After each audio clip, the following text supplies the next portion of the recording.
physics was awarded to two teams of astronomers for a discovery that has been hailed as one of the most important astronomical observations ever. And today, after briefly describing what they found, I'm going to tell you about a highly controversial framework for explaining their discovery, namely the possibility that way beyond Earth, Milky Way, and other distant galaxies, we may find that our universe is not the only universe, but is instead part of a vast complex of universes that we call the multiverse.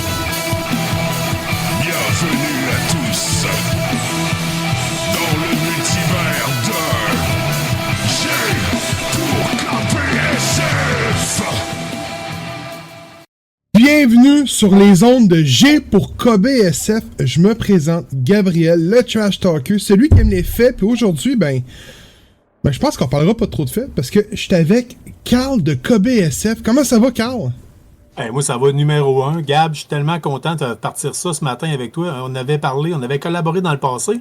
Puis en finissant notre collaboration, on avait parlé rapidement de X-Files, d'OVNI. Puis on s'est dit, toi puis moi, ça clique, faut qu'on en parle. Puis ça fait longtemps qu'on a ça dans les projets. Avec mon horaire de travail, c'était plus difficile. Puis là, on a l'occasion rêvée. On vous passe aujourd'hui un spécial axé sur la conspiration. Puis ce matin, on a davantage choisi. En tout cas, du moins, moi, j'ai préparé un peu plus de stock concernant les ovnis. Mais on va en parler sur différentes sphères. D'ailleurs, on va en parler d'un point de vue série télé, film, comic book. Fait qu'on ne s'éloigne pas nécessairement du stock général de G pour Geek ou G pour KBSF ou de KBSF. Vous tomberez pas des nues directement, mais on va vous donner on va en discuter, moi puis Gab, voir. Puis on va probablement vous faire des recommandations pour que vous ayez de quoi vous mettre dans votre, comme on dit à KBSF, votre traversée du Mordor. Quand vous n'avez plus rien écouté, là. Tu sais, quand c'est vide puis c'est la désolation, vous allez pouvoir aller fouiller là-dedans puis ressortir du vieux stock. Donc, on va commencer par les séries. C'est toujours important de parler de bonnes séries. Puis je pense que je connais juste la première série que tu vas aborder. Donc, écoute, vas-y, je t'écoute. Écoute, quand on avait parlé rapidement la dernière fois, toi et moi ensemble en collaboration, t'avais abordé le sujet que toi, t'es un fan fini de X-Files. Moi, j'ai les saisons juste ici, là. OK. Et, tu sais, on peut pas se tromper avec X-Files, c'est un classique, mais en même temps, c'est très romancé, là. Mais je veux dire, c'est quand même excellent. Tu sais, on parle d'un produit qui date de 1993, là. Moi, je sais pas pour vous autres, là, mais moi, j'étais à 6 mois d'avoir ma carte de l'âge d'or, là. Puis ça, j'écoutais ça quand j'étais au cégep, là. Tu sais, ça vous donne une idée, là. Ça sortait une fois par semaine. Fait que puis ça se réécoute. Tu sais, des fois, tu tombes sur quoi, puis tu dis ça a mal vieilli, mais X-Files, ça reste encore excellent, là. Oui. Ouais, puis je me souviens que moi, quand j'ai découvert X-Files, c'était ma grand-mère qui écoutait ça religieusement. Je pense que c'est sur les ondes de TQS, ça serait joué en français. Et là, tu remontes à... Ouais, écoute, elle l'écoutait en français à la télévision, je pense que c'était TQS ou TVA, en tout cas, c'est un des deux. Là. Puis, elle me faisait écouter ça, puis là, je te compte ça, que je devais avoir 5-6 ans, puis c'est un épisode qui m'a vraiment marqué, c'était avec les abeilles, qui sont contrôlées par un ordinateur ou peu importe, une intelligence.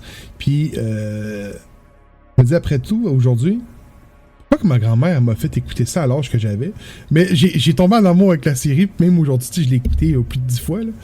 Donc, non, puis ça a bien vieilli, c'est vrai que ça a bien vieilli, là. Tu sais, toutes les émissions qui datent des années 90, tu remarqueras, c'est au niveau du rythme. Des fois, quand je me rends compte, quand j'en réécoute, que je dis, tu sais, c'était une autre façon de faire de la télévision. À cette heure, tu sais, on a connu l'époque, tu sais, coupage plus vidéoclip et tout ça, fait que ça roule un peu plus rapide, puis tout ça. Puis tu sais, écoute, la façon même que nous autres, on fait du podcast, on parle vite, puis on drop full d'affaires, là. Oui, c'est vrai. Autrefois, ça aurait été très Radio-Canada, là. Genre, mais non, X-Files, puis c'est quand même, c'est pas rien, là, tu sais, on parle de 11 saisons. Donc, il y en a qui ont sorti dernièrement, si je me rappelle bien. Il y a une... Ouais, les deux dernières sont sorties... c'est avant l'acquisition de Disney par Fox, par contre. Là. Ils sont sortis sur les ondes de Fox. Je pense la première saison... La 10e saison, elle a 6 épisodes. La deuxième, elle en a peut-être un peu moins, un peu plus. Pour vrai, la dernière, la 11e, est pas si bonne que ça. La 10e, elle vient faire un peu le... Elle vient briser la fin de la 9e, je trouve. Fait que pour vrai, si t'as jamais écouté ça, là, X-Files, arrête à 9 pour vrai. Toi, ma blonde, j'ai fait écouter 9 saisons. Ma blonde est plus jeune que moi, elle a 25 ans. Puis je l'ai arrêté à 9. J'ai dit, écoute pour de 9, là, ça vient comme briser un peu la magie que les créateurs de la série ont comme voulu mettre à la fin. Parce que la fin est grandiose de X-Files. Là. Ouais, ben, le pire, c'est que moi, je pense que j'avais commencé à les écouter. Je pense que je les ai même pas toutes écoutées parce que c'est un peu comme quand tu as déjà parlé dans un de tes podcasts. Tu sais, Stargate, là, quand t'embarques là-dedans, t'en as pour un bout. Là, puis c'est des séries de 24 épisodes par saison. Fait que là, tu parles de 11 saisons, d'à peu près une vingtaine d'épisodes par saison. Des épisodes d'une heure. Tu sais, des fois, je dis, la journée que tu meurs, tu es sur ton lit de mort, puis tu vois le film de ta vie, là, tu vas en voir en maudit des cassettes VHS de X-Files passer. Tu sais, quand j'ai fait écouter ça à ma blonde, tu le démontres très bien. J'ai écouté, je pense que c'était X-Files, il y avait Stargate SG1, Stargate Atlantis, puis après ça, on a écouté The Shield. Puis ça a été back-to-back. Puis c'est tout des séries que je vois à la télévision, weekly, qui a des 25 épisodes de 45 minutes, 48 minutes, ça tourne dans le tour de là. Fait que tu viens de le dire, tu sais, t'as clenché tout ça un après l'autre, c'est long, là. Puis c'est... Oh oui. Tu sais, ta blonde, elle s'endort. Ben, t'as comme pas le choix indirectement d'arrêter ou tu continues sans t'en rendre compte. Ben, faut que tu te retapes 2-3 épisodes, puis là, ça devient long, là. Fait que ouais, non, c'est des grosses écoutes, là. Oui, tout à fait. Mais là, on a parlé d'X-Files. Tu sais, je sais que c'est un amour inconditionnel face à ça. Puis tantôt, tu vas voir, je vais te ramener une série, je sais pas si tu l'as connue, mais en fait, je vais tout de suite passer le flambeau à ce niveau-là. T'as-tu écouté la série Blue Book? La série, il y a une série Blue Book? Oui. Non. Il y a une série, c'est 2 saisons, Blue Book. Ça a apparu en 2019-2020. On suit Joseph Hynek. Joseph Hynek, c'est le gars qui était derrière, c'est un scientifique qui était derrière le projet Blue Book. Le projet Blue Book, c'est quoi? C'est en fait, il y a eu le projet Sign, le projet Grudge. Après ça, il y a eu le projet Blue Book. C'est quand le gouvernement s'est penché sur, ils ont fait des enquêtes pour savoir est-ce que les ovnis existent, oui ou non. Puis est-ce que c'est bel et bien quelque chose qui vient, tu sais, de l'espace ou quoi que ce soit? C'est-tu juste des Russes qui cherchaient à envahir pour venir faire... Fait qu'on suit ça. Écoute, ils ont basé ça sur une part de réalité, mais par contre, ils ont très romancé ça, puis ils ont très joué là-dedans. Là. Fait qu'il faut pas prendre ça pour du cash. C'est pas une série documentaire, tu sais, mais c'est récent. Fait que tu vas voir que le jeu est beaucoup plus rapide et beaucoup plus fait au goût du jour.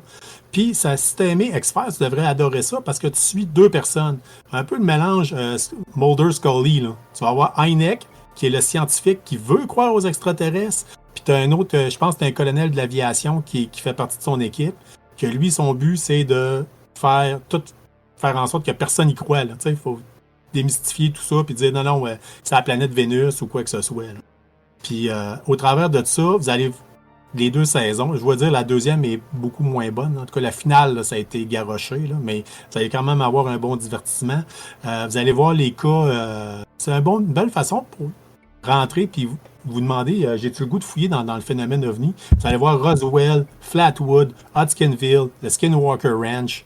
C'est beaucoup fait comme X-Files. Là. Ils débarquent à 2, ils vont enquêter sur un cas. Tu me donnes le goût, là. Tu me donnes des frissons. J'ai voulu aller l'écouter. Là. Ouais. J'étais en train de regarder sur Google, là, puis... Là.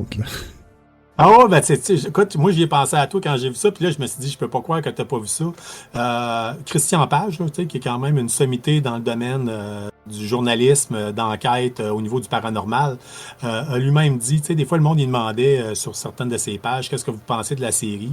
Il disait, c'est un bon divertissement. Puis je pense que fait de même, il faut le voir. Là, mais tu vas avoir du fun. Si t'as aimé X-Files, avec la combinaison entre les deux, là, de 2 personnes, là. Bon cop, bad cop au niveau extraterrestre, là, tu vas triper, là, tu vas adorer ça. Là. Oh, ok. Donc, ça se passe dans les années 50 à peu près, fait que c'est un look très, très vintage, très rétro. C'est particulier. Là. Vous devriez triper pas mal. Là. Oh, ok, là, ça, je me mets ça sur ma watchlist, c'est sûr, ça ben, je suis content de t'avoir trouvé quelque chose qui te donne le goût, puis tu m'en redonneras des nouvelles. Sans faire ça, je vais vouloir que tu m'en donnes des nouvelles. Oui. Sinon, là, je me dis, celle-là, probablement que tu la connais. Est-ce que tu as connu une série télé parue en 2002 qui s'appelle Taken? Parce que oui, il y a les films Taken avec, l'acteur qui a fait la voix dans Fallout 3, là, mais... Nelson? Nielsen, Nielsen. Puis, il y a une série qui s'appelle Taken. C'est pas pantoute la même affaire. Écoute, Spielberg est en arrière de ça. Fait que c'est quand même pas récent. C'est comme plus une mini-série de, mettons, 4-5 épisodes, je pense, ou en tout cas, quelque chose de genre. Il n'y a pas tant d'épisodes que ça. Ok, je pense que je regarde pas la bonne chose, par contre, parce que moi, j'ai 2 saisons, 26 épisodes. Fait que c'est sûr certain que je regarde pas la bonne affaire. Mais de rappel, me semble, ça se peut que c'était 2 saisons, mais il me semble qu'il n'y avait pas beaucoup d'épisodes par. Tu me dis que c'est Steven Spielberg qui était derrière ça? Oui. Ok, je vais aller googler Spielberg après. Mais sauf que ce qui est trippant avec cette série-là, c'est que c'est sur multiples générations. Fait que ça part, tu sais, mettons, il y a un gars que quand il est petit, il se fait kidnapper par des extraterrestres, puis là, ça. Tu sais, en tout cas, la même famille, sur plusieurs générations, ils ont un lien avec ça. Fait que ça se prolonge dans le temps. Oh shit. Fait que ça commence avec Roswell, puis ça se termine quasiment dans les. Qui date quand même de 2002, là. Mais ça se termine peut-être dans les années fin des années 90, là. Fait que il y a de quoi. C'est juste le fait que ça soit du Spielberg, tu sais, je veux dire, tu te trompes pas, là. Non, je suis d'accord. Mais c'est une saison de 10 épisodes. OK, bon, vois-tu, parce que je pense qu'à l'époque, quand ça avait passé à la télévision au Québec, ça avait été divisé, il avait comme fragmenté, là. Mais c'est quelque chose vraiment qui peut valoir la peine. Vous allez avoir du plaisir à écouter ça. C'est des grandes séries qui sont. Bon, ça aussi, là. Qui méritent la peine là, d'être écoutées. Puis t'embarques dedans, t'es sur le bout de ta chaise, t'as du plaisir. Mais ça, encore une fois, ça date quand même de 2002. Fait que le rythme est peut-être pas aussi pour l'auditoire plus jeune. Là, je sais que j'ai pour Guy que vous êtes plus une auditoire plus jeune. Nous autres, on est une auditoire plus âgée. Fait qu'on est peut-être un peu plus habitués à ce genre-là. Mais ça peut être intéressant pour vous autres de tomber là-dedans. Mais écoute, je regarde les images, là. C'est quand même beau, là. Oui, ben tu sais, écoute, c'est Spielberg, là, puis tu sais, t'as des grands acteurs qui ont joué là-dedans, là. Entre autres, je sais que t'as comment il s'appelait déjà, Ryan Hurst, je m'appelle bien, qui jouait dans Sons of Anarchy, qui faisait Opie, il joue là-dedans, tu sais, on voit, ça se passe un moment donné durant la guerre du Vietnam, tu sais, il y a comme, ça a un feeling particulier, qui n'a pas été fait dans d'autres séries télé du genre, fait que, c'est un beau, faut que tu vois ça comme un très long film. C'est quasiment de même pour le voir. Ouais, le casting est beau, là. Oui, c'est pas rien, là. Je veux dire, ben, tu sais, il pouvait se permettre de piger. Là. Je pense que c'est un projet fétiche que Spielberg voulait avoir. Je sais pas si c'est lui qui est derrière la caméra directement ou c'est juste lui qui a accordé le budget ou quoi que ce soit. J'ai pas revérifié, mais mine de rien, il doit pas mettre son nom sur n'importe quoi. Non, écoute, ça aussi, c'est ça, j'écoute ça. Tabarouette, tiens, il y a deux séries que j'écoute, là. Ah, ben, c'est ce qu'on fait, nous autres. Mais là, j'ai goût, tu m'as dit tantôt, je vais te parler d'un film, Carl, puis j'ai goût de t'entendre, puis vas-y, puis moi, parce que toi, ça t'a marqué. Ouais, écoute, c'est le 4e type, en anglais, c'est The Fourth Kind. C'est un film avec Mila Jovovich, puis elle est vraiment, tu sais, quand le film est sorti, elle venait de sortir je pense que c'est du 3e volet de Resident Evil. Fait que c'est comme dans ses bonnes années on la voyait de plus en plus. C'est pas dans le temps de la multipass, dans 5e élément, on est vraiment plus dans l'époque, je sais pas quelle année que c'est sorti, c'est peut-être sorti en 2008-2009, ce film-là. Et Mila Jovovich va incarner une... C'est quoi son rôle? C'est une psychiatre en Alaska qui vient remplacer une grossesse. Elle va déménager là avec son conjoint. Son conjoint, es-tu présent? Écoute, j'ai un blanc de mémoire pour son conjoint, mais ses enfants sont là. Puis ses enfants vont avoir un événement majeur tournant dans toute l'histoire. Parce que elle va se pointer là et elle va se rendre compte que chaque personne... J'en ai des frissons avant d'en parler. Tu sais, quand je t'ai dit ça, je vais pas m'embarquer, là. Elle va en parler. Puis, elle va se rendre compte que dans les discussions avec les nombreux patients, ils voient toute une chouette. Puis là, ils sont vraiment atteints psychologiquement. Fait que là, elle va tomber dans les séances d'hypnose beaucoup souvent. Puis, ce qui fait que ce film-là m'a marqué, en fait, c'est bien évidemment, à un moment donné, ces enfants vont être liés à ça. Les extraterrestres vont être liés directement à tout ce qui va arriver là. C'est une petite ville de l'Alaska. C'est un petit comté de rien du tout. Là. Il n'y a quasiment pas beaucoup d'habitants. Puis, à chaque fois, parce que c'est un fait vécu, donc à chaque fois soit qu'il y a l'hypnose, soit quand elle se fait hypnotiser, quand il y a un enlèvement, ou quand à un moment donné, il y a un homme qui va tuer sa femme puis sa fille, ben, tu vas voir les vraies images se mettre de côté. Donc, on va voir la scène tournée avec Mila Jovovich, puis on va voir les vraies images qui ont été filmées à l'époque. Fait que tu vois, tu sais, bien évidemment, c'est... Quand je vous dis, vous voyez l'homme tuer sa famille, c'est au fil d'une fenêtre, genre le terrain est long, puis là, les policiers sont là, puis la caméra, la presse est là. Fait que c'est pas de quoi que vous voyez vraiment bien, mais vous voyez le tout, puis quand elle se fait hypnotiser à la toute fin, des vidéos que tu vois, la bouche s'ouvrir x8, moi ça m'a perturbé, je me suis dit, c'est sûr que c'est romantisé, c'est sûr que c'est fake, mais ça m'a tellement marqué que j'ai de la misère à les réécouter. Je suis allé fouiller, OK? Je suis allé fouiller parce que... Puis honnêtement, oui, c'est fake, malheureusement. Ils disent que c'était une technique qui a été faite, je te dirais, dans les années Blair Witch Project à peu près, au niveau du cinéma, Activité paranormale, tous ces films-là qui ont sorti à ce niveau-là. C'était comme une technique, à un moment donné, un cinéma d'horreur qu'on faisait à croire basé sur des faits vécus. Mais tu sais, dans le fait vécu, tout ce qui a existé, c'est qu'il y a eu une psychiatre en Alaska. Tu vois le genre, là? Mais pour le reste... Les photos, les vidéos qu'on voit, c'est pas vrai? C'est stagé, puis le marketing quand le film avait sorti avait été beaucoup axé sur voici des extraits audio, puis là, tu sais, je suis Mila Jovovich, je joue la psychiatre, mais voici les extraits que tu sais, comme c'était, elle le présentait comme je suis une actrice, mais voici l'histoire vécue, mais l'histoire vécue n'est pas vraiment. Fait que c'est comme, c'est un peu le quatrième mur, là, c'est quasiment ça. Là, tu viens me décevoir. Ouais. Mais il fallait que je le dise parce que sinon, il y a du monde qui vont partir avec en tête que c'est du cash. Puis que mais oui, comme moi. J'y ai cru au marketing. Fait que non, c'est bon que tu le dises parce que même moi, tu sais. En même temps, c'est quoi? C'est la preuve que c'est une bonne forme de divertissement. Oui, c'est vrai. Puis en même temps, tant mieux si tu as eu du fun puis tu le quittes. Moi, malheureusement, avec tout ce que j'ai lu, tout ce que j'ai fouillé sur le phénomène OVNI puis tu le quittes, je me suis beaucoup renseigné parce que on se fait tout le temps dire avec l'hypnose. L'hypnose, malheureusement, là, c'est pas quelque chose qu'on peut tenir, qui peut être utilisé. D'ailleurs, c'est une raison pourquoi on peut pas l'utiliser en cours. C'est que souvent, ça va être guidé de la façon que je vais t'hypnotiser. Je vais comme te mettre les paroles en bouche. Fait que ça va tout le temps être teinté, puis c'est très facile. Puis l'autre chose que des fois, on se fait dire des souvenirs effacés, que on est capable d'aller chercher des souvenirs. Non, malheureusement, ça marche pas de même, le cerveau humain. Sinon, on utiliserait l'hypnose à tout bout de champ. Là. Sont où mes clés de char? Je les cherche depuis 6 mois. Tu vois, genre. Ouais. Ça serait pas ça. Mais non, fait que ça fait du très bon cinéma, ça fait du très bon divertissement. Quand on veut fouiller dans le phénomène OVNI pour se divertir, puis qu'on est capable de mettre ça de côté et avoir du fun, tant mieux, vous allez vraiment avoir du fun parce que c'est pas ça qui manque.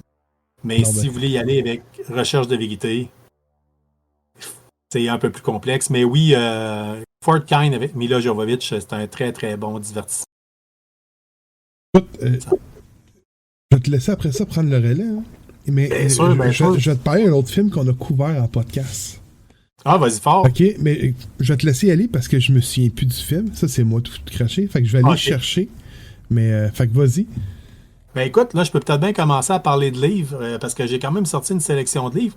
Là, dernièrement, j'ai dit, je vais essayer d'y aller le plus possible avec du canadien, du contenu québécois, parce que le climat politique étant ce qu'il est, je me suis dit, on va y aller avec nos affaires qui nous ressemblent directement d'ici.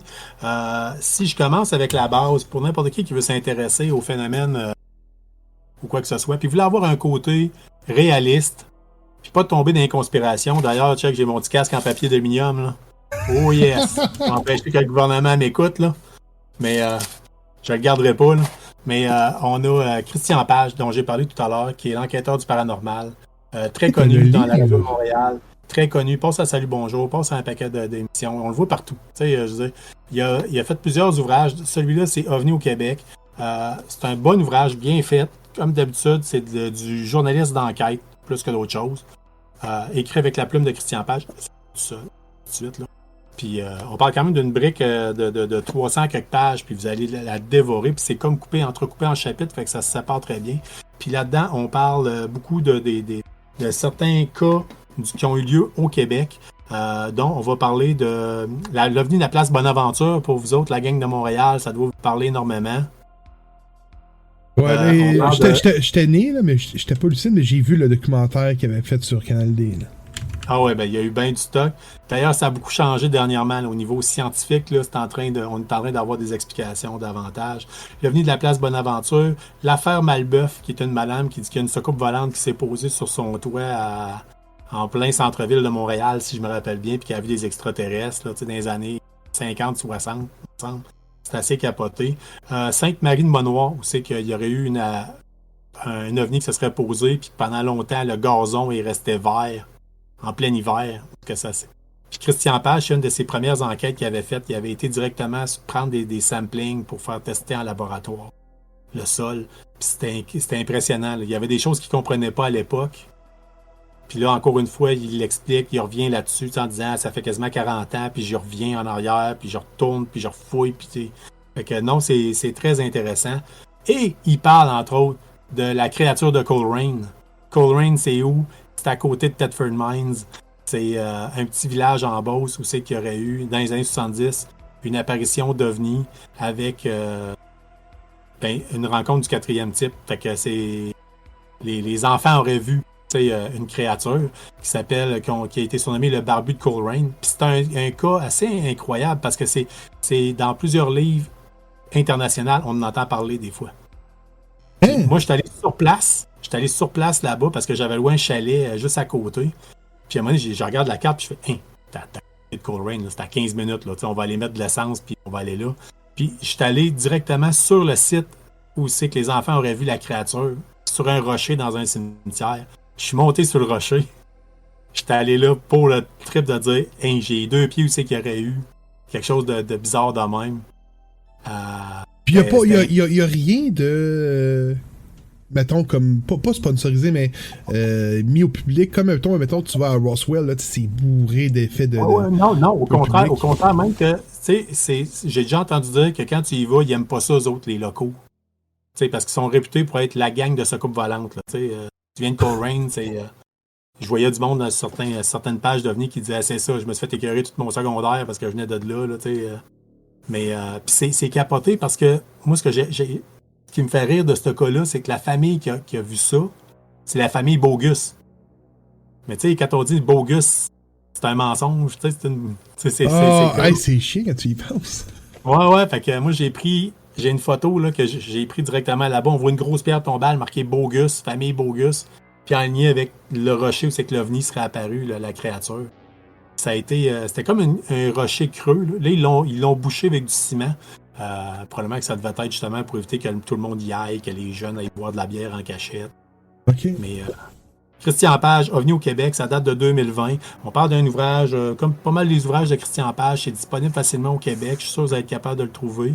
Moi, je l'ai vu sur 25$ sur Renaud Bré. Fait que ça peut être un bel ouvrage pour débuter. Sinon... il y a quelqu'un que que justement Christian Page avait recommandé des fois comme livre, tu sais, puis il disait, des fois il y a des gens qui demandent c'est quoi le livre qu'on devrait acheter ou quoi que ce soit. N'avez-vous un qui est sérieux? J'en ai un. Okay, c'est Chris A. Rutkowski, Canada UFO Declassified. C'est qui Chris A. Rutkowski? C'est un gars qui y croit pas, tu sais, ou à peu près pas, mais qui veut croire. Puis c'est un gars qui est passionné par la compilation d'informations. Fait que lui là, quand la GRC va avoir de l'information sur ces ovnis, c'est lui qui appelle. Parce que c'est lui qui a la plus grosse database au Canada, quasiment en Amérique, en tout cas une partie de l'Amérique du Nord, sur toutes les apparitions possibles. Puis il les a toutes compilées. Puis il a fait un travail de moine là-dedans. C'est un ouvrage qui est plus pénible à lire. Ça se lit moins bien. Moi, je l'ai juste trouvé en anglais d'ailleurs. Mais dedans, vous avez littéralement... Lui, il a mis les vrais documents du gouvernement scannés. Écoute, tu l'as lu? Oui, je l'ai lu. Il parle-tu de l'effet? Écoute, moi, ça m'a fait marquer aussi l'événement de Niagara Falls. Écoute, ça fait quand même un bout que je l'ai lu, puis comme je t'avais déjà dit, moi, je lis tout, là, Niagara Falls. T'es-tu un peu au courant de l'histoire? Non, ça me dit rien, okay. Comme ça. En fait, il y aurait un ovni qui aurait apparu au-dessus de l'hôtel Sheraton. Je pense que c'est ça, au Best Western. À Niagara Falls, il y a du monde qui l'aurait vu. Et peu de temps après, il est disparu. Fait que c'est resté comme ça. Ça a fait des échos. Puis, quelques temps après, on parle d'environ 4-5 jours, il y a 2 hommes en noir qui sont rentrés dans l'hôtel. Puis, il y a des caméras, là. Fait que tu vois les 2 hommes en noir. L'histoire du l'OVNI est peut-être pas vrai, mais l'histoire des 2 hommes est vraie, là. Ils sont rentrés dans l'hôtel. Ils sont creep, là. Tu sais, ils sont weird, là. Tu sais, tes voix qui sont weird. Chapeau noir, habit noir. Puis là, selon ce que le gérant de l'hôtel, parce que c'est lui qui s'est fait interpeller, puis ils ont demandé des noms de personnes qui étaient pas là présentement, qui étaient pas sur les lieux. Fait qu'ils sont repartis. Puis selon le gérant de l'hôtel, les 2 personnes avaient aucun sourcil, aucun cil, aucune barbe, puis ça finit là. Puis cet extrait-là, en fait, cette histoire-là a été ressortie dans une émission qui a été cancellée. Je me souviens plus de son nom, je pense que c'est Dan Aykroyd, le gars qui faisait Ghostbusters. Oui. Il était censé faire une série sur Fox sur les ovnis, puis finalement, ça a été cancellé à la dernière minute. C'est lui qui compte ça, il dit, il se fait appeler dans le studio, il est en train de filmer, justement, c'est le 2e épisode, il se fait appeler. Fait qu'il sort dehors parce qu'il comprend pas. Fait qu'il se fait appeler. C'est la chaîne, les hauts dirigeants de chez Fox, en fait, souvent prenant son agent ou peu importe, qui lui dit, écoute, rentre chez toi, la série est annulée sur le champ, ça vient de tomber. Là, il dit, ben comment ça, on parle. Puis là, finalement, il y a un char qui se parque environ à 2 rues de lui. Il se retourne, puis il est arrêté. Il y a 2 hommes en noir là-dedans qui le regardent, puis qui le fixent. Puis là, c'est l'acteur qui compte ça, là. Il se retourne au téléphone, puis en l'instant d'une seconde, il entend les roues revirer. Il se retourne, le char est plus là. Il n'a jamais pu faire le show. Puis c'est sorti, l'affaire des hommes en noir, c'est sorti dans un genre de mini-documentaire avec sa version à lui, qui est l'acteur qui faisait Ghostbusters, qui comptait ça. Puis il y a l'événement de Niagara Falls. Puis je sais que ça fait couler beaucoup d'encre, mais je me demandais s'il était dedans, parce que tu sais, c'est canadien, puis... Ouais, ben écoute, non, j'ai pas vu ça. Je l'ai pas vu. Puis comme je te dis, ça fait longtemps. Puis c'est beaucoup. C'est très dense. C'est très. Voici le rapport du de Défense nationale. Il est allé, puis il les a scannés. Des fois, c'est des vieux documents papier qui ont été scannés. C'est plus pénible à lire. Des fois, ça a été mis au surligneur. Puis on voit pas très bien. Vous allez vous arracher les yeux à checker ça. Là. Mais c'est le fun d'être capable d'aller voir la source. Vraiment. Fait que quand tu dis quelque chose, lui, il te la met. C'est bon, ça. Tu peux pas contester, là. Fait que c'est vraiment intéressant à ce niveau-là, mais c'est une lecture plus poussée, plus sceptique, je te dirais, plus terre à terre, mais si vous voulez avoir un livre crédible dans votre bibliothèque sur le phénomène OVNI, allez pas chercher du Jean Cazot, là, allez chercher. T'as les deux versions de la médaille, en fait, là. Ouais, moi écoute, je lis tout. OK, je lis tout, j'écoute tous les documentaires, tous les plus capotés, là, j'adore ça, là, je veux dire, ceux qui sont plus saucés, là, je trouve ça drôle, j'écoute ça comme comme une comédie, là. L'autre jour, je l'écoutais un où c'est que le gars disait que il y a une soucoupe volante qui interagissait avec le monstre du Loch Ness pendant quasiment que le Bigfoot faisait des babayes par la fenêtre de la soucoupe, là. Ça, là, man, c'est mes meilleurs, là. Sauf que, de temps en temps, j'aime bien ça quand on voit ça plus avec un côté plus structuré et tout ça, mais comme je te dis, je me passionne depuis 40 ans sur ce phénomène-là. Puis je m'amuse à tout checker, tout. Puis ça fait en sorte que des fois, l'information, ça en fait beaucoup. Là. Fait que des fois, tu me parles Niagara Falls. Là, tu me donnes le goût, je vais aller fouiller, je vais t'envoyer... Ah, ben écoute, je vais t'envoyer le documentaire, OK? Je vais t'envoyer le lien. Mais si ma mémoire est bonne, c'était sur les hommes en noir. Ça fait partie d'une émission, en fait. Donc, okay. Mais c'est trouvable en ligne. Puis, ce que tu me comptes, par contre, l'affaire du Loch Ness puis du Bigfoot, ça me fait penser je sais pas si tu as déjà écouté ça, le show de Jesse Ventura. Non. OK. Ben, je te mets le défi d'écouter ça, tu vas tomber à terre, puis même de me présenter ça à Dom, parce que c'est un fanatique de lutte. Puis Jesse Ventura, c'est un ancien lutteur, en fait, qui est devenu, genre, je pense, c'est gouverneur ou peu importe. Oui. Il a eu sa chaîne, il a eu son show, puis là, lui, il est allé dans des locaux gouvernementaux. Il a cogné à la porte, il a failli rentrer par infraction pour prouver que les extraterrestres étaient dans ce building-là. Ça a fait de la merde, son show a été cancellé. Ça a été intense, là. Tu revois ça. C'est le show de Jesse Ventura, mais je pourrais pas te dire le nom qu'il y a, mais tu sais, si t'aimes les affaires, je veux dire le terme pété, là, ça c'est l'extrême, là. Puis le monde donne du crédibilité. C'est ça qui est encore plus drôle, là. Tu sais, il a été à InfoWars avec Jones, là. Ce gars-là, il y a quelque chose, là. Ah oui, les États-Unis, c'est un terreau fertile à ça, hein, je veux dire. Parce que quand, d'ailleurs, tantôt, je parlais du projet Blue Book, c'est quand même quelque chose qui est gouvernemental, qui a été gouvernemental. Ici, au Canada, on a eu le projet Magnet, où c'est que c'était la défense nationale, c'était basé sur le phénomène des ovnis. Puis le gars qui était en arrière de ça tripait sur les aimants. T'sais, il était sûr que c'était de répulsion par polarité qui faisait en sorte que les soucoupes volantes volent. Fait que il a trippé, puis ça a été... Il a perdu crédibilité justement face à ça, puis on a mis fin au projet Magnet ici au Canada. Mais juste quand on regarde en France, vous avez le GEPAN, en fait, qui est un organisme étatique qui compile tout, puis qui voient ça avec un... Fait qu'il y a certains pays qui sont plus structurés que d'autres face à ça, tu sais, mais il y en a d'autres qui, des fois, que c'est un petit peu plus... on parlait tantôt avant d'enregistrer du MoveOn, qui est le regroupement d'ufologues, mais tu sais, les autres, c'est pas du monde... C'est tout du monde qui croit. Fait que tu sais, c'est teinté déjà d'avance. Fait que tu sais, tu peux pas arriver et dire hey, la gang, j'ai vu des lumières dans le ciel, puis finalement, c'était un reflet d'un char qui passait. Là. Tu sais, eux autres, non, ils vont te dire non, c'est sûr, c'est des extraterrestres. Là. Fait que il y a du très divertissant dans le domaine, puis il y a du très bon, puis ça vaut la peine de fouiller. On parlait de divertissement tantôt. Je sais pas si tu connais les éditions Sawin. Non. Qui sont de Québec.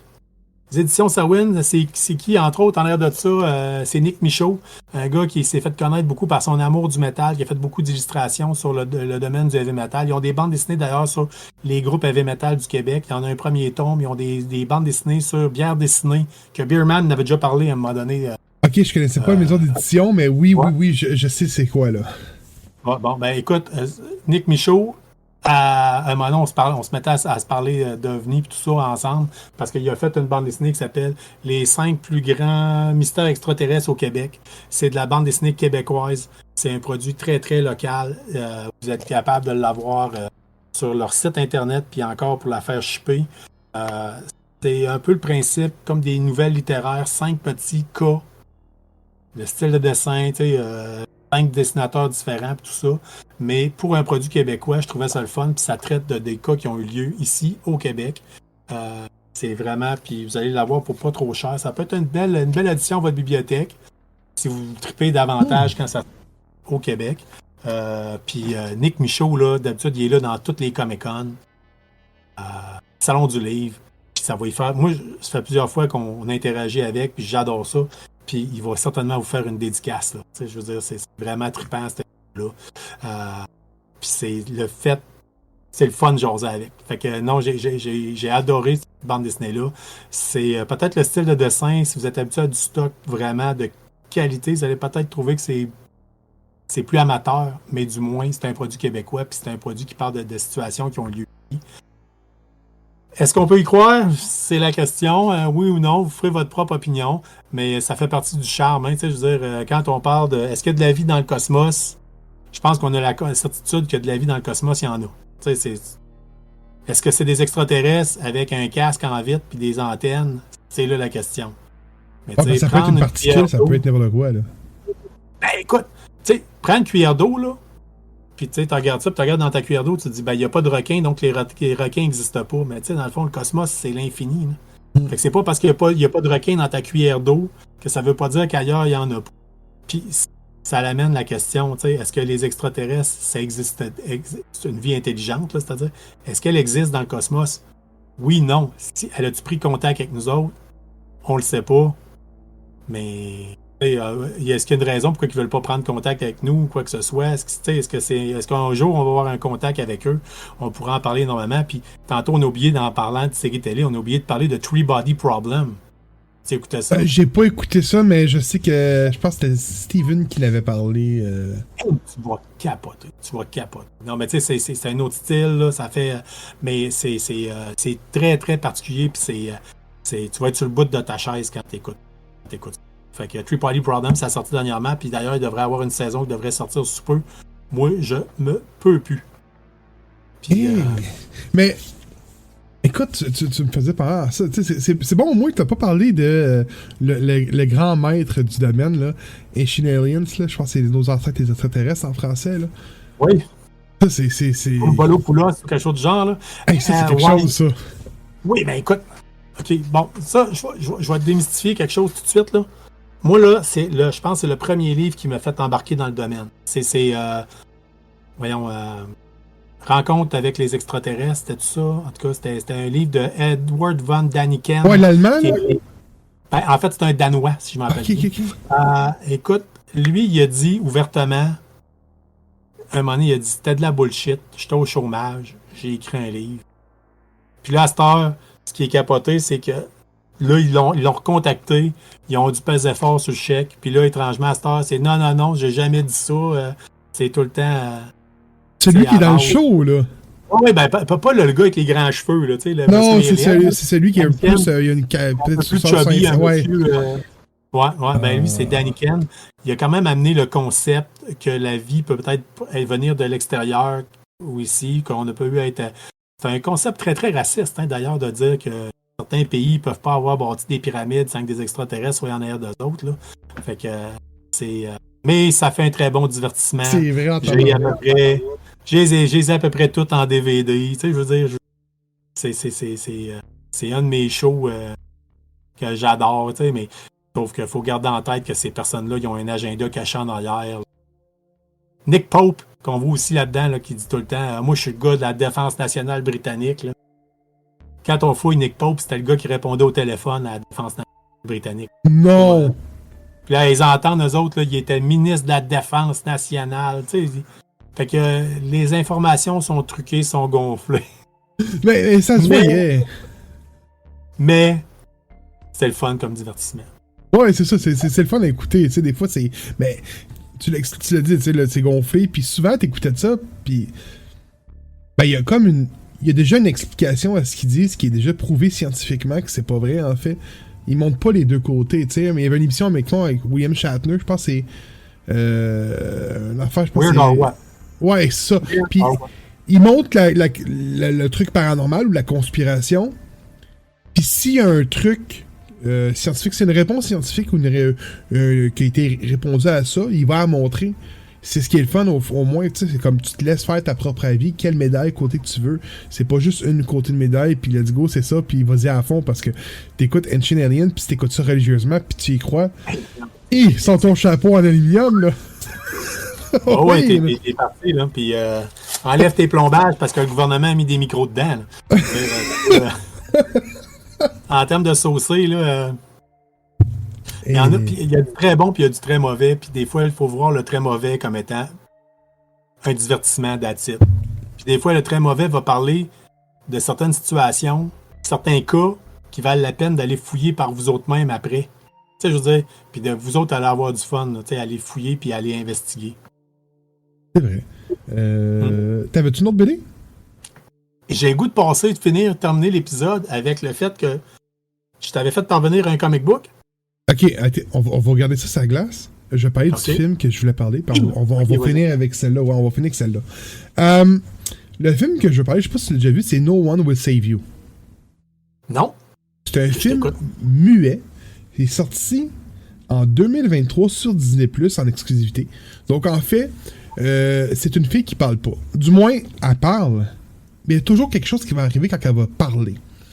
Puis, à un moment donné, elle va se réaliser que il y a quoi qui fonctionne pas, puis elle a le fait de quoi de méchant, fait que les autorités veulent pas l'aider, puis elle habite dans une genre de campagne maison de haut, puis les extraterrestres vont l'attaquer. Ils vont rentrer dans la maison, puis je te le dis, à un moment donné, t'as une scène à court dehors, là, puis t'as une affaire aussi gros qu'une montgolfière qui lui court après avec des jambes qui sortent de partout, là. C'est incroyable, là. C'est bien fait, puis y a pas de son, hein.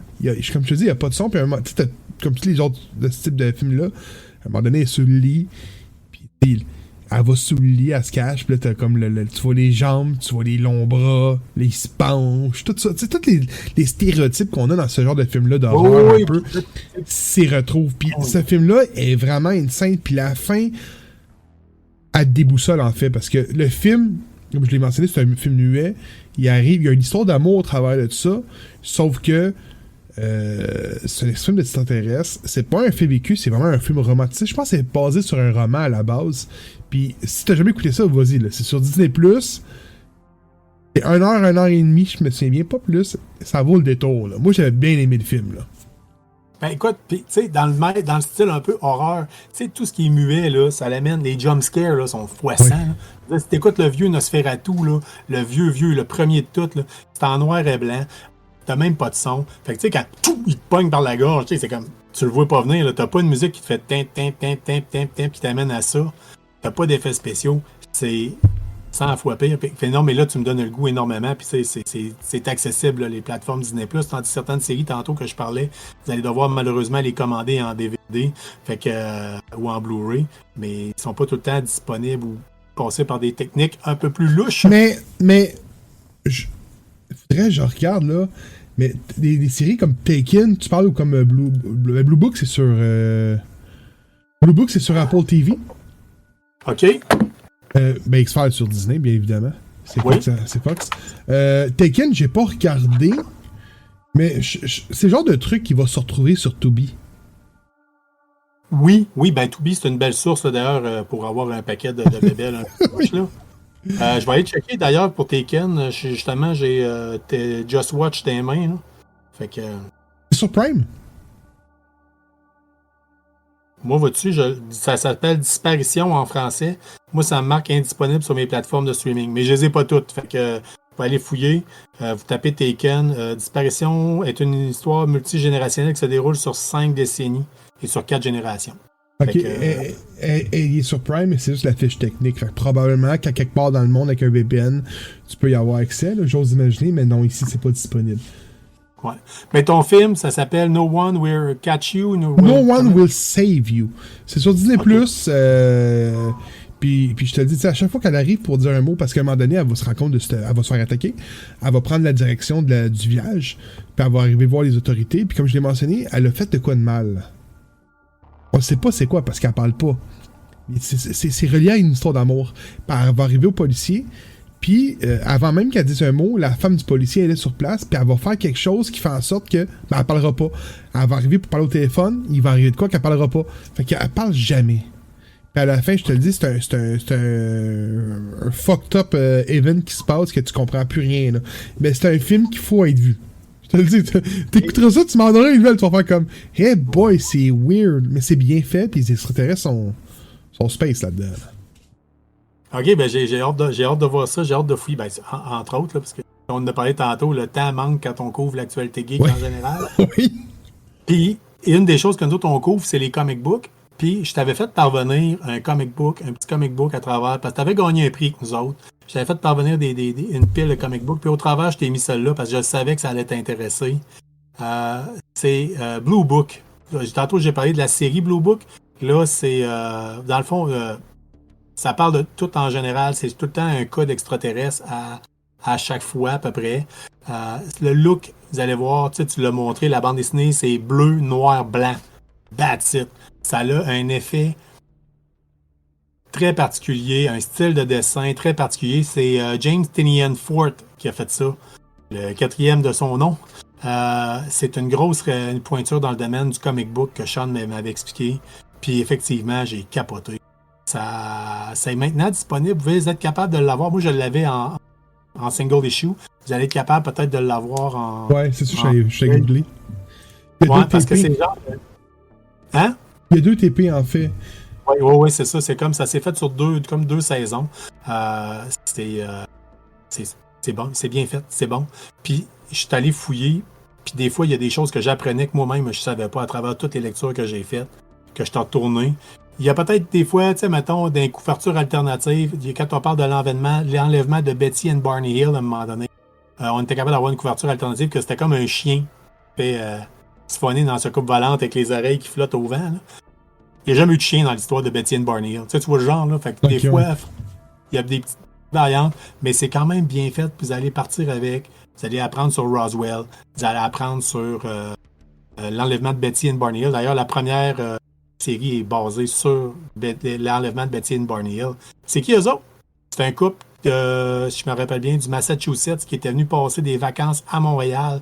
Quand ils sont revenus, ils se seraient fait enlever par des extraterrestres qui les avaient amenés dans leur vaisseau.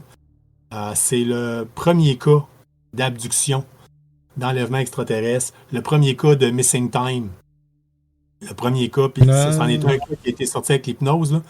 Mais vous allez avoir du fun.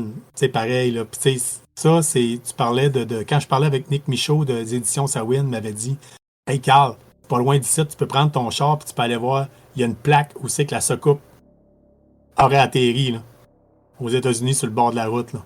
Fait que ça a été traduit, l'enlèvement de Betty and Barney Hill, ça a été mis au cinéma aussi dans un vieux film qui est difficile à trouver, qui s'appelle La Nuit des extraterrestres. Fait que c'est en noir et blanc avec James Earl Jones, Darth Vader lui-même qui fait le rôle de Barney Hill. C'est quoi ce film-là?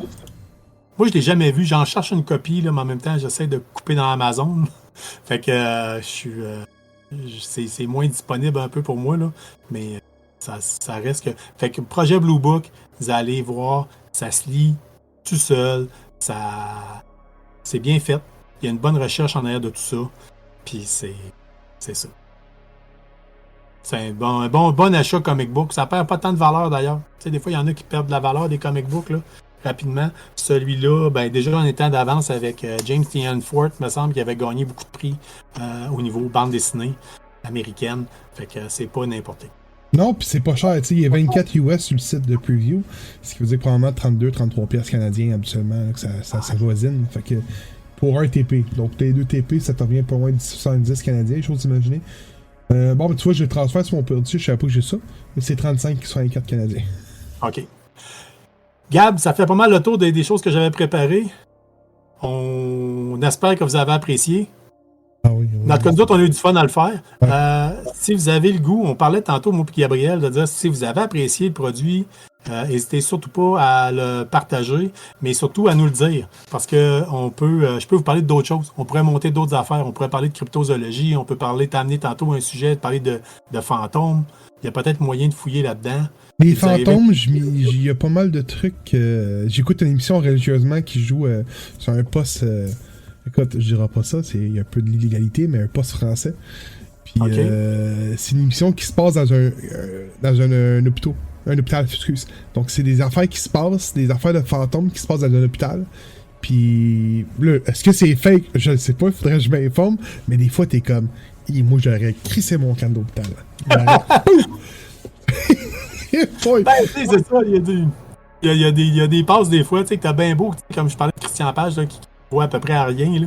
Mais tu sais, lui-même, il dit à un moment donné, il dit, j'étais sur un site de Poltergeist, je pense, puis j'ai senti une même toucher, puis j'ai fait, on décalisse. C'est final, on empaque les caméras, puis on part. Tu sais, c'est comme, moi, je reste pas là plus longtemps. Fait que, on pourrait parler aussi du pont Mont-Saint-Hilaire. Ben oui, parce que toi, tu étais à côté, là. Ouais, j'y étais. OK. Il y avait rien. J'y étais. On pourrait en parler. Ben, il y a un documentaire, d'ailleurs, qui est disponible, je pense que c'est sur Tubi. Le Mont-Saint-Hilaire? Ouais. Oui, un documentaire qui est disponible sur le Mont-Saint-Hilaire, si je me rappelle bien. Dernièrement sur Tubi ou bien sur Prime Video.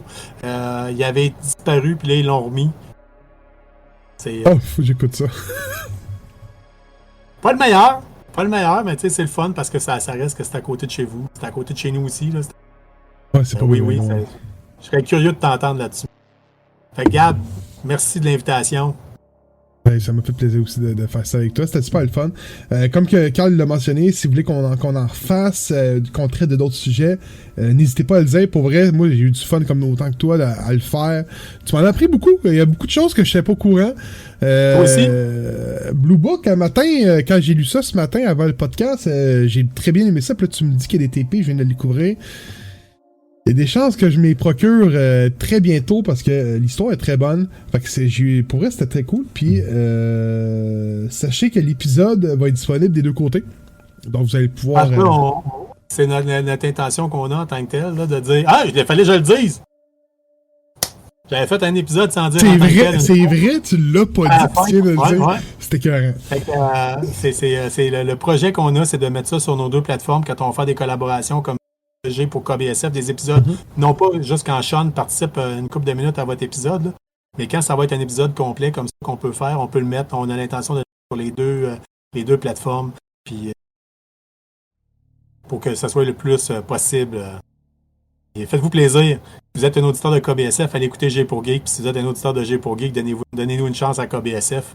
Il y a des bonnes chances que vous allez apprécier ce que vous entendez. Oui, le contenu est beau aussi, il est très bon pour elle. Les deux font une très belle job. Là. Les deux podcasts font une très belle job. Donc, oui, vraiment. Puis sur ça, ben écoute, vous allez pouvoir l'écouter en vidéo sur YouTube. Vous allez pouvoir aussi également Puis on a un beau visuel sur YouTube, allez voir ça. Puis en audio partout. Donc, sur ça du côté du KBSF, du côté du Jupo Geek. Puis sur ça, ben on vous dit en espérant à la prochaine. Tout à fait. En attendant, essayez de ne pas vous faire capturer par des soucoupes volantes.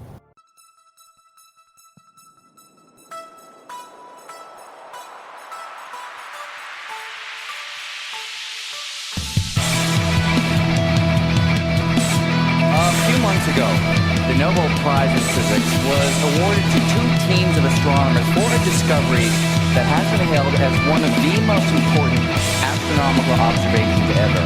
And today, after briefly describing what they found, I'm going to tell you about a highly controversial framework for explaining their discovery, namely the possibility that way beyond the Earth, Milky Way, and other distant galaxies, we may find that our universe is not the only universe, but is instead part of a vast complex of universes that we call the multiverse.